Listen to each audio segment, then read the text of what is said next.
Az előbb itt még mielőtt megkezdődött volna a sajtótájékoztató, már volt erről szó, de hogy akkor itt most nyilvánosan is szeretném feltenni a kérdést, hogy nem olyan régen, hogy most nem is említette, csinált itt egy videót, ugye mostanában így kommunikál a kormányzat a lakossággal arról, hogy mennyire elégedett a kormányzat a Strabag munkájával, mert hogy ugye most a Strabag végzi a kivitelezést, vagy ezt a garanciális javítást, hogy akkor változott a kormányzat viszonya a Strabag felé? Nézze, a Strabag garanciálisan vállalta, hogy kijavítja azt, amit nem sikerült neki elvégezni megfelelően, tehát mi is arra számítunk, hogy kijavítják. Ráadásul a Műszaki Egyetemmel közösen végeztek egy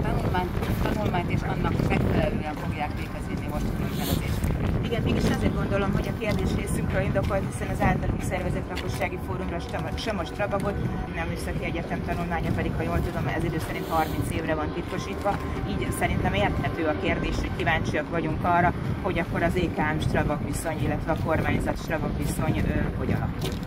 Az Építési és Közlekedési Minisztérium feladata